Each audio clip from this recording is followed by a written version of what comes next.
शक्ति के 48 नियम। लेखक रॉबर्ट ग्रीन। नियम 9। बहस से नहीं, अपने कामों से जीते। विचार। बहस से मिलने वाली क्षणिक विजय दरअसल खोखली होती है। इससे सामने वाले के विचार नहीं बदलते, इसके बजाय उसके मन में द्वेष और दुर्भावना उत्पन्न होती है, जो काफी समय तक कायम रहती है। कुछ बोले बिना अपने कार्यों से दूसरों को प्रभावित करना बहुत ज्यादा असरदार होता है।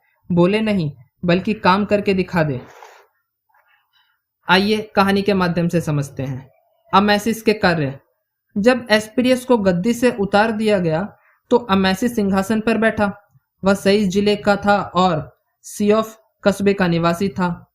पहले तो मिस्र के नागरिक उसका सम्मान नहीं करते थे, क्योंकि वह गरीब घर से आया था और उसने अपना करियर बहुत निचले स्तर से शुरू किया था। मिस्र के नागरिक का सम्मान पाने के लिए उसने सख्त कदम नहीं उठाए, बल्कि चतुराई से उन्हें अपने पक्ष में कर लिया। उसकी बहुत सी संपत्तियों में से एक था पैर धोने का वह स्वर्ण पात्र, जिसमें वह और उसके अतिथि खास अवसर पर अपने पैर धोते थे। उसने उसे तोड़वाकर इससे देवता की सोने की मूर्ति बनवाई और उसे शहर के सबसे अच्छी जगह पर लगवा दिया। मिस्र के नागरिक मूर्ति का सम्मान करने लगे। जैसे ही अमेसिस ने यह सुना, उसने एक सभा आयोजित की। सभा में उसने यह बताया कि सम्मानित मूर्ति कभी उसके पैर धोने का पात्र थी, जिससे लोग अपने पैर धोते थे, कुल्ला करते थे और गंदगी साफ करते थे। उसने कहा कि उसका हाल भी मूर्ति की ही तरह है, क्योंकि वह भी कभी एक साधारण व्यक्ति था और अब सम्राट बन गया। उसने कहा कि अच्छा यही रहेगा कि जिस तरह लोग पैर धोने के पात्र का सम्मान करने लगे, उसी तरह उसका भी सम्मान करने लगे। इस तरह से मिस्र के नागरिक उसे अपना स्वामी मानने के लिए तैयार हो गए। द हिस्ट्रीज, हेरोडोटेस, 5वीं सदी ईसा पूर्व। शक्ति की कुंजी। शक्ति के क्षेत्र में आपको अपने कदमों का मूल्यांकन इस बात से करना चाहिए कि दूसरे पर उनका दीर्घकालीन प्रभाव कैसा पड़ रहा है। बहस करके अपनी बात मनवाने या जीतने की कोशिश करने में दिक्कत यह होती है कि आप यकीन से नहीं कह सकते कि यह सामने वाले पर इसका क्या प्रभाव पड़ा है। हो सकता है वह आपसे सहमत तो दिख रहा हो, लेकिन अंदर ही अंदर आपसे द्वेष कर रहा हो, या फिर शायद आपने अनजाने में कोई ऐसी बात कह दी जो बुरी लग गई हो।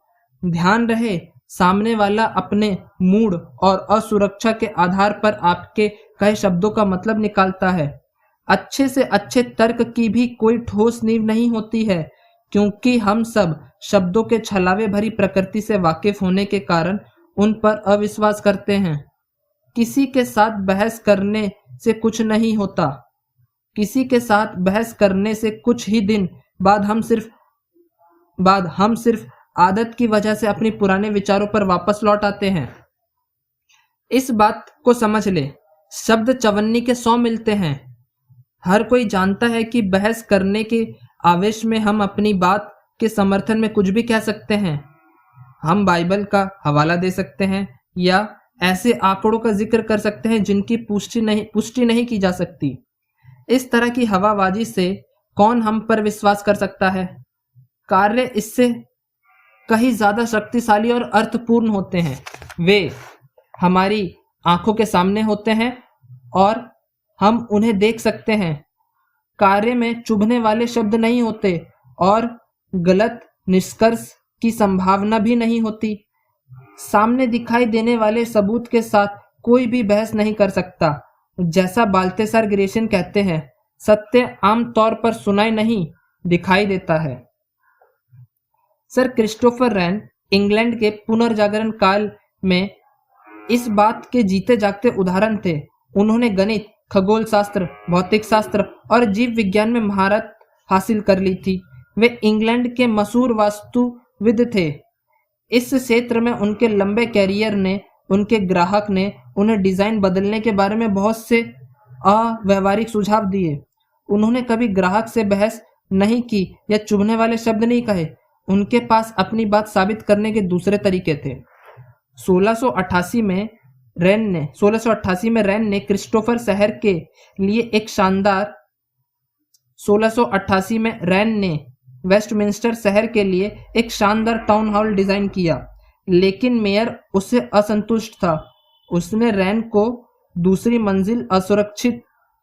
रैन से कहा कि दूसरी मंजिल असुरक्षित लग रही है, वह सुरक्षित नहीं है और यह पहली मंजिल पर बने उसके ऑफिस पर कभी भी गिर सकती है। उसने रैन से कहा कि वह अतिरिक्त सहारे के लिए पत्थर के 2 खंभे और लगा दे। रैन बहुत ही कुशल इंजीनियर थे। वे अच्छी तरह से जानते थे कि खंभे लगाने का कोई मतलब नहीं है और मेयर का डर निराधार है, लेकिन उन्होंने खंभे लगा दिए, जिससे मेयर बहुत खुश हो गया। कुछ साल बाद जब मजदूर साफ करने के लिए ऊंचे नैसैनी पर चढ़े, तब जाकर पता चला कि खंभे छत को सहारा नहीं दे रहे थे, बल्कि उससे थोड़ी दूर पर ही खत्म हो गए थे। खंभे सिर्फ दिखाने के लिए लगाए गए थे, लेकिन इससे दोनों ही लोगों को वहां मिल गया जो वे चाहते थे। मेयर को तसल्ली हो गई और रैन जानते थे कि भावी पीढ़ियां समझ लेंगी कि उसका मूल डिजाइन सही था और खंभा की जरूरत नहीं थी। कभी काम के माध्यम से अपने विचार प्रकट करने का आपका विरोधी रक्षात्मक हो जाते हैं। काम के माध्यम से अपने विचार प्रकट करने से आपके विरोधी रक्षात्मक हो जाते हैं, इसलिए वे आसानी से आपकी बात मान जाते हैं। बहस के बजाय कार्य से शाब्दिक और भौतिक दोनों रूप में अपनी बात मनवाना ज्यादा कारगर होता है। अगर आपका लक्ष्य शक्ति पाना है या उसे सुरक्षित रखना है, तो हमेशा प्रत्यक्ष मार्ग खोजें और युद्ध का मैदान सावधानी से चुनें। अगर दीर्घकालीन दृष्टि से इस बात से कोई फर्क नहीं पड़ता कि सामने वाला आपसे सहमत है या नहीं, अगर समय और उनका अनुभव उन्हें आपका मतलब समझा देगा, तो सबसे अच्छा यही रहेगा और उन्हें समझाने की कोशिश ना करें। अपनी ऊर्जा बचा और वहां से चल दे। तस्वीर सीसॉ। बहस करने वाले ऊपर नीचे रहते हैं और कभी भी नहीं पहुंचते हैं। सीसॉ के नीचे उतरे लोग को लात मारे या धक्का मार दिया जाए, बिना अपना मतलब दिखा दें। लात मारे, धक्का, उन्हें शिखर पर छोड़ दे। गुरुत्वाकर्षण शक्ति अपने आप उन्हें धरती पर ले आएगी। विशेषज्ञ की राय। कभी बहस ना करें। समाज में किसी भी चीज पर बहस नहीं होनी चाहिए, सिर्फ परिणाम देने पर अपना ध्यान केंद्रित करें।